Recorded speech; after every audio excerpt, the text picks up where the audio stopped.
Hey everybody, welcome back to the Dungeon Dive. Daniel here on a nice gloomy Sunday morning.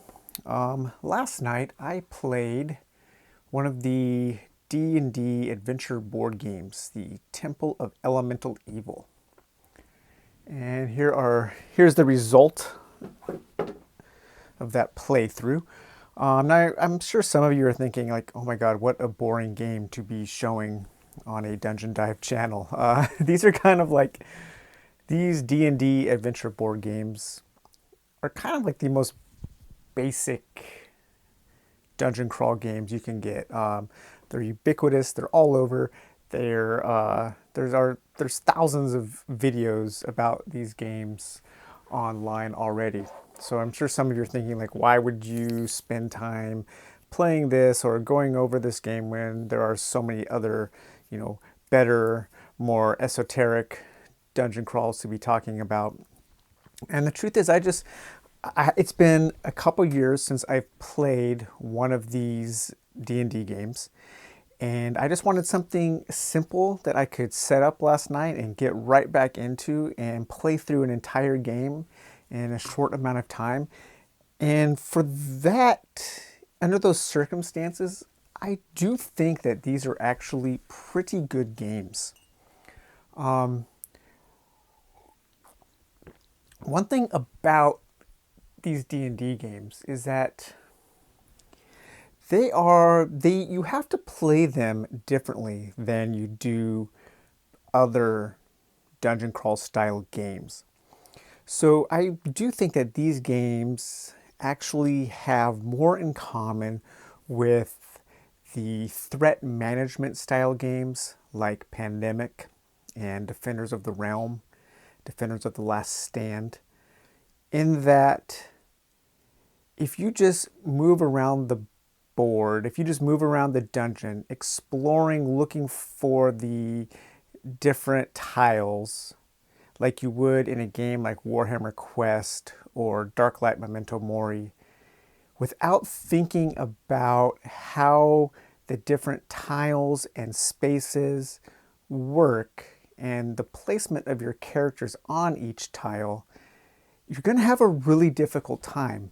So these are more like puzzle games than they are dungeon crawls. And sometimes that's good because I think the puzzle element in this is different than in something like, like Gloomhaven where it's a mathy puzzle. This is more of a positioning puzzle. And it took me a couple turns to remember that because I was playing this game just kind of like a standard, exploration, move, attack all the monsters type game.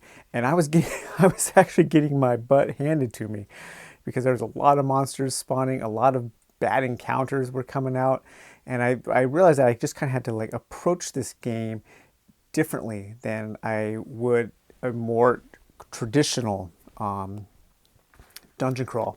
So I was playing with two characters and I barely made it out alive. I used both of my healing surges. This was the first adventure in the campaign. And so I was using Aleros, the human fighter, and Barrowin, the gold dwarf cleric. So good combination of characters, I thought. Heavy hitter and another somewhat heavy hitter, but with also some healing powers.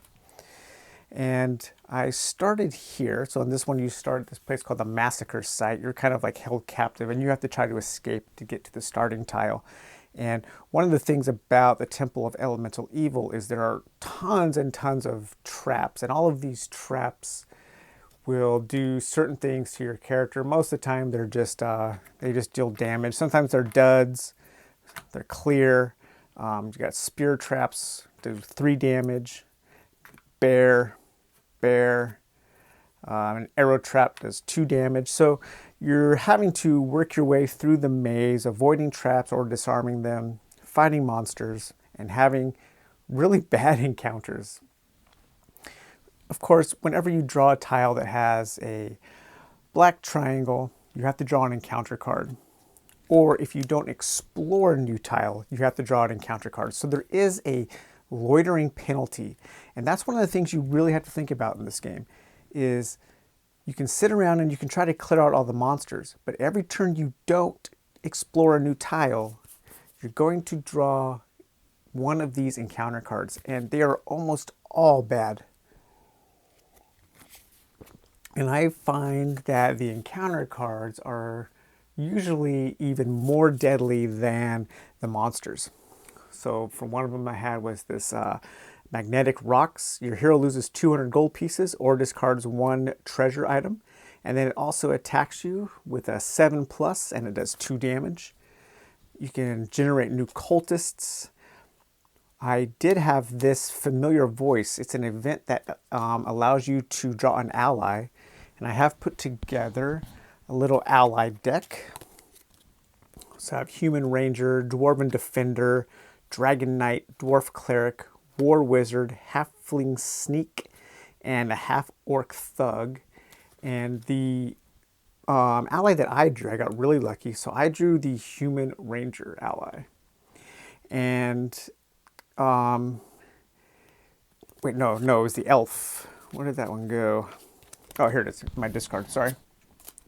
So it was the Elf Archer ally. And then on her card, it says whenever you place a new Elf Archer figure, place one additional Elf Archer figure adjacent to it. So I got to bring out 2 Elf Archers, and basically they were just my meat shields. So Aleros, the human fighter, could survive this last onslaught of enemies. And they took the damage. They dealt a little bit of damage, and I was able to move through and get to the exit. So I was really lucky. I would not have won this scenario if I hadn't had this ally card. Because like I said, the first couple of turns, I was adjusting to how I needed to play this game differently than other dungeon crawls. And it was really fun. I had a really fun time playing this game. I will say that the main thing about these D&D games that I do not like is the almost complete lack of art on the cards. And I just don't get it, because the D&D games, and these are officially licensed. I mean, these are like official D&D products. The D&D name comes with it probably the most amount of fantasy art ever created for any property. I mean, literally there is decades of art made for D&D. There is an entire giant book, the visual history, absolutely full of amazing art. And none of the art is used in these games. And I don't understand why. I guess I do. They're trying to make it more affordable, but these games are already, they're pushing like $60, I think, these games. So it's not like these are some like, $40 games that are some budget price. You're paying a pretty good price for this game, at least as much as a Fantasy Flight game. And yet on these cards, on like the treasure cards, there is absolutely no art. It's just text and really dull looking layout. The monster cards just have one little picture that's really, actually, it almost just looks kind of like a really bad photograph of the mini. The encounter cards, none of them have any pictures whatsoever. And the tiles also just are as bog standard, as dull as they can be. And it's a real shame, because the layouts that you generate are actually pretty interesting. They can get pretty cool looking. And I thought of this last night, but I want to use these tiles to create a big dungeon to play Frostgrave dungeon adventures in. I think these would be perfect because I don't like measuring. I don't like war games where you measure. I would rather use the squares, and you can just count. I know like it messes up diagonal attacks a little bit, but as long as everybody is consistent, it's fair. And I think that would be a lot of fun to build a cool looking dungeon to play Frostgrave in.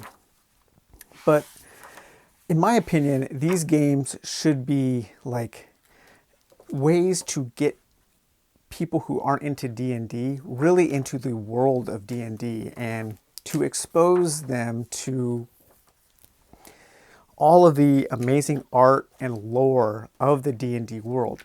You know, these games could be prime examples of gateway games into heavier games with more lore and backstory. And they are gateway games in that these are very easy, they're very easy to teach, they're easy to play, and they're fun. But I can't imagine too many people looking at these cards and looking at the board and thinking like, oh man, this world is so great.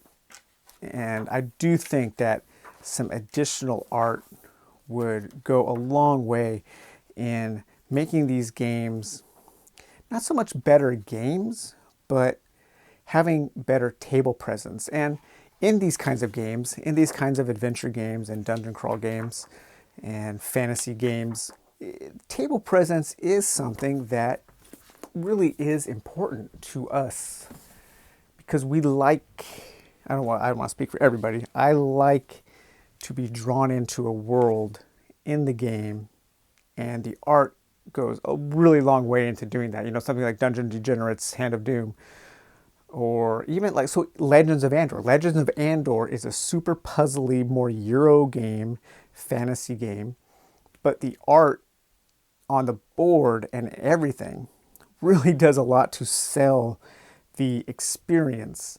And so when you're playing it, or when I'm playing it, I'm able to more fully get invested into the things that are happening on the table, even though I'm just really just playing a puzzle Euro game. But overall, I do think these games are fun. They come with a good assortment of minis, and the minis are not bad. They're pretty good. Like, I mean, this dragon is actually pretty cool. I don't know when I'll get to fight him, but I think I am going to play through some more adventures in this campaign. I'm not sure how the campaign system works. I know it's pretty simple, but it seems like something that would be fun. And there is an ongoing story, and you get to go explore. In this one, you do get some outside adventures, which is kind of cool. A little city, protect a city missions or something like that. And I haven't fought a boss yet in this one. So there are some earth elementals, fire elementals, a Swerglemurgle Etten. And then we have, of course, the other heroes, Rat Shadow, Talon, and Mestra. So what is pretty cool is that this game does come with a lot of female characters, and that's neat. That's good. And then, of course, we have the big dragon here. And then I have my minis for all of my allies. I don't actually remember where these ally cards came from. I must have been like a dungeon commander set. I don't know. I must have bought some dungeon commander sets that came with ally cards. I really don't remember, which is odd. I don't think I saved the packaging. And then one other thing with this campaign system for this game is you start with like cards number 1 through I think 145. Then as you progress, you add in cards that aren't being used. So your decks are kind of changing. So there is a light, legacy aspect where things are changing. But yeah, so overall, I think even for people who are super invested in the dungeon crawl genre, I do think that some of these D&D adventure board games have enough to offer if we approach them in the right state of mind and view them for what they are. And they do offer some unique things in that they are more of that puzzle, more of that threat management style of game.